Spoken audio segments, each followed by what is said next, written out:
नमस्कार बंधुगण। आज श्रीमद् भगवत गीता चैलेंज 26तम दिन में आम जाना ए पर्यंत जो देह देहीर विवेचना होइछे ताहाको भगवान भिन्न भिन्न शब्द रे किपरि वर्णना करिसेंति। ना सतो विद्यते भावो ना भावो विद्यते सतः उभयोरपि दृष्टन्ता स्तनयोस्तत्तदर्शिभिः। अर्थात असत्र भाव विद्यमान नहीं एवं सत्र अभाव विद्यमान नहीं। तत्वदर्शी महापुरुषगण ए दुईटीर तत्व देखिछन्ति अर्थात अनुभव करिछन्ति। जन्म हेबा पूर्वरु शरीर नथिला, मरिबा परे मध्य रहिबो नहीं एवं वर्तमान भी प्रतिक्षण एहार अभाव हेउछि। तात्पर्य हैला एही शरीर भूत भविष्यत और वर्तमान तीन काल रे केबे भाव रूपे रहु नहीं। तेणु यह असत। एही भली ए संसार मध्य भाव बा सत्ता नहीं, तेणु यह भी असत। शरीर तो संसार एक छोट नमूना। शरीर परिवर्तन यही अनुभव हेउछि जे समग्र संसार परिवर्तनशील। पूर्वरु एहार अभाव थिला, परे अभाव हेबो, आउ एबे मध्य अभाव हेउछि। कालरूपी अग्नि रे सारा संसार काठ भली निरंतर जलुअछि। काठ जलिले अंगार और पाउंस अवशेष रुहे, किंतु कालरूपी अग्नि संसार को एपरि भाबरे जलाए जे अंगार बा पाउंस किछि हेला अवशेष रुहे नहीं। ताहा संसार को पूर्ण भावे अभाव कर दिए। तेणु असत्र सत्ता नाही बोली कहा जाइछे। ना सतो विद्यते भावो ना भावो विद्यते सतः। एही 16टी अक्षर समस्त वेद पुराण और शास्त्रार सारांश निहित। असत और सत ए दुईटी को प्रकृति और पुरुष, क्षर और अक्षर, शरीर और शरीरी, नित्य और अनित्य, नाशवान और अविनाशी आदि अनेक नाम अभिहित करा जाइछि। देखिबा, सुनिबा, बुझिबा, चिंतन करिबा, निश्चय करिबा इत्यादि रे जहा किछि भी अंतर्भुक्त से सब असत। जहा द्वारा आमे देखुछे, शुणुछे और चिंतन इत्यादि करुछे से सब मध्य असत एवं जहा दिसुछि ताहा मध्य असत। एही श्लोकार्धरे 16टी अक्षर रे 3टी धातुर प्रयोग देखिबाकू मिले। भू सत्तायाम यथा अभावः ओ भावः, अस भुवि यथा असतः ओ सतः, विद सत्तायाम यथा विद्यते ओ न विद्यते।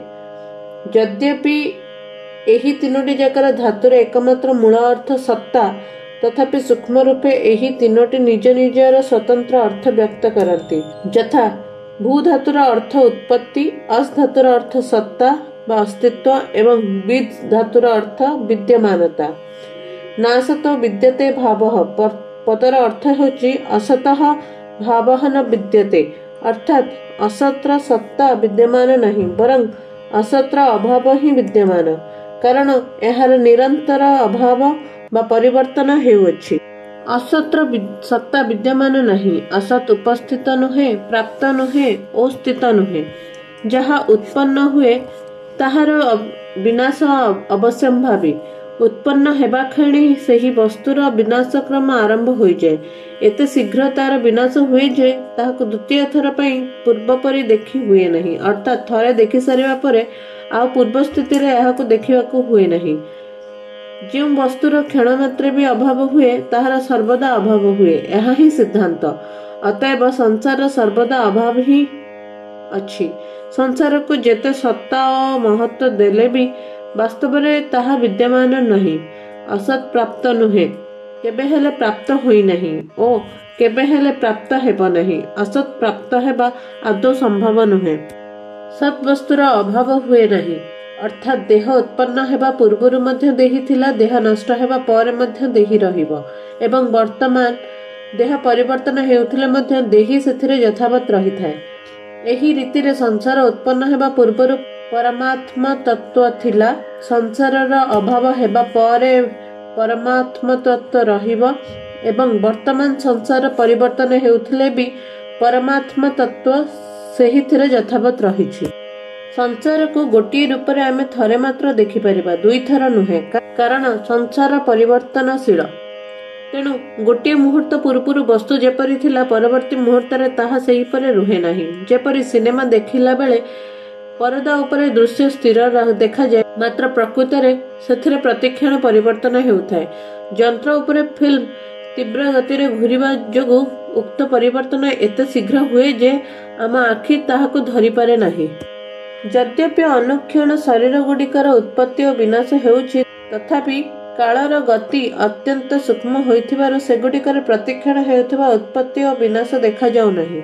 एहाठारु अधिक मार्मिक कथा हेउछि वास्तव में संसार थरे मात्र भी देखा जाए नहीं, कारण जो शरीर इंद्रिय मन बुद्धि इत्यादि करण द्वारा आमे संसार को देखु और अनुभव करू सेही करण भी संसार।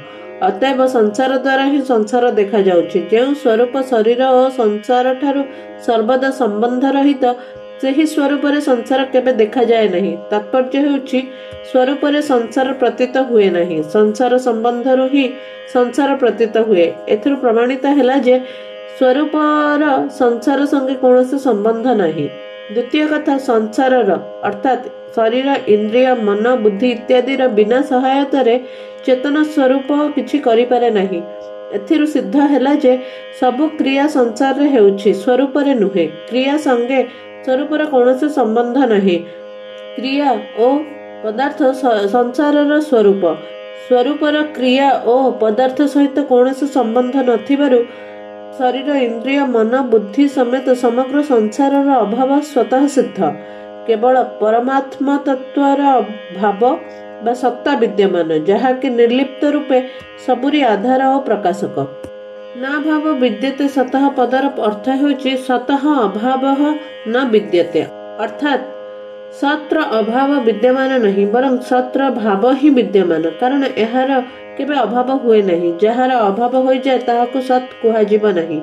सत्र सत्ता निरंतर विद्यमान, सत निरंतर वर्तमान, निरंतर उपस्थित, निरंतर प्राप्त और निरंतर स्थित अटे।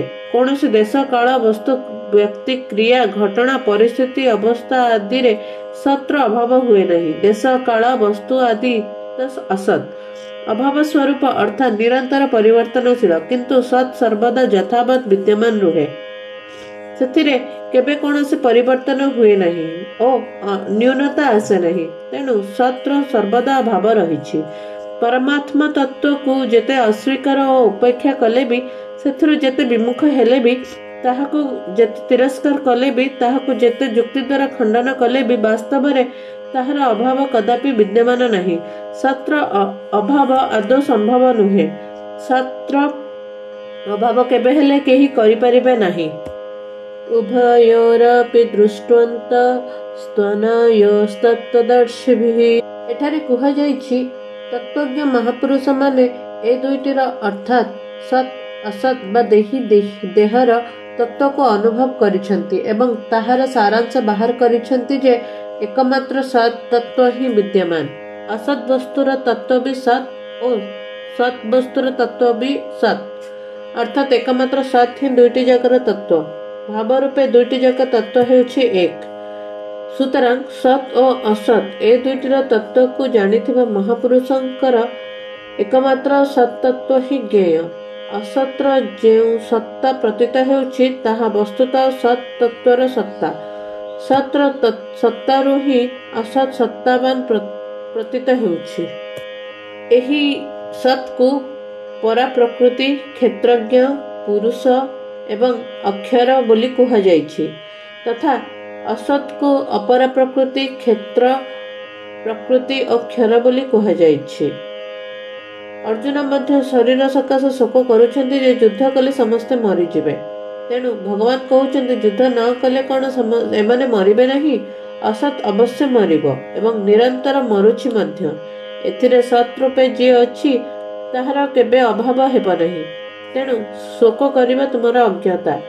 एकादश श्लोक रे कुहा जाइछि जे जेउ माने मरि जाइछन्ति आउ जेउ माने जीवित अछन्ति उभयंक पई पंडित जन शोक करन्ति नहीं। द्वादश और त्रयोदश श्लोक रे देही नित्यता वर्णना करा जाय, तहिरे धीर शब्द व्यवहृत होइछि। चतुर्दश और पंचदश श्लोक रे संसार अनित्यता वर्णना करा जाय, सेथिरे धीर शब्द प्रयुक्त होइछि। सेही परि एठारे बा 16 श्लोक रे सत असत्र विवेचना करा जाय तत्वदर्शी शब्द व्यवहृत होइछि। एही श्लोक मानकरे पंडित धीर और तत्वदर्शी पद देवार अभिप्राय हैला विवेकवान और बुद्धिमान पुरुषों को शोक हुए नहीं। जदि शोक हुए तेबे सेमाने विवेकी नुहंती कि बुद्धिमान नुहंती।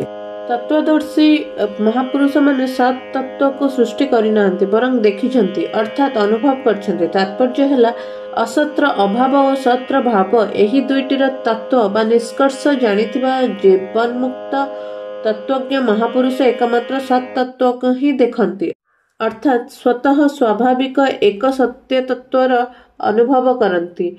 असत्र तत्व मध्य सत एवं सत्र तत्व मध्य सत एक कथा जानि जिबा परे सेही महापुरुषंक दृष्टि रे एक सत तत्व व्यतीत अन्य काहारी स्वतंत्र सत्ता आदौ रुहे नाही। असत्र सत्ता विद्यमान नथिबारु एहार अभाव प्रमाणित हैला एवं सत्र अभाव विद्यमान न थिबारु ताहार अभाव प्रमाणित हैला। सारांश हेउछि असत बोली किछि नाही, केवल सत ही विद्यमान। सेही सत तत्व रे देह और देहीर विभाग नाही। असत सत्ता थिबा पर्यंत विवेक रही थाए। असत्र सत्ता नष्ट होई गेले सेही विवेक तत्वज्ञान रे परिणत होई जाए। एकमात्र सत्ता व्यतीत अन्य किछि नहीं, एहा ज्ञान मार्गर सर्वोपरि सिद्धांत। असत्र सत्ता नहीं, एहा मध्य सत्य एवं सत्र अभाव नहीं, एहा मध्य सत्य। सत्य को स्वीकार करिबा साधकर कर्तव्य। अनुभव हेउ बा न हेउ साधक को सत्य स्वीकार करिबा को ही हेबो। विद्यमान बा सत्य को स्वीकार करिबा एवं अविद्यमान बा असत्य को अस्वीकार करिबा ही वेदांत अर्थात समस्त वेदर निष्कर्ष। संसार रे भाव और अभाव दुईटी जगह देखा जाउथिले मध्य अभाव ही मुख्य रूपे देखा जाइथाए। परमात्मांक ठारे भाव और अभाव दुईटी जगह देखा जाउथिले मध्य भाव ही मुख्य रूपे थाए।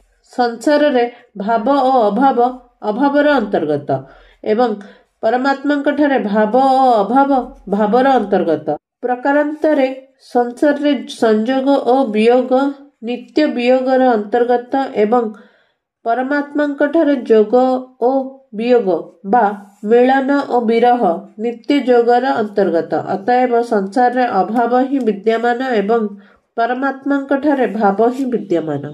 जय जगन्नाथ।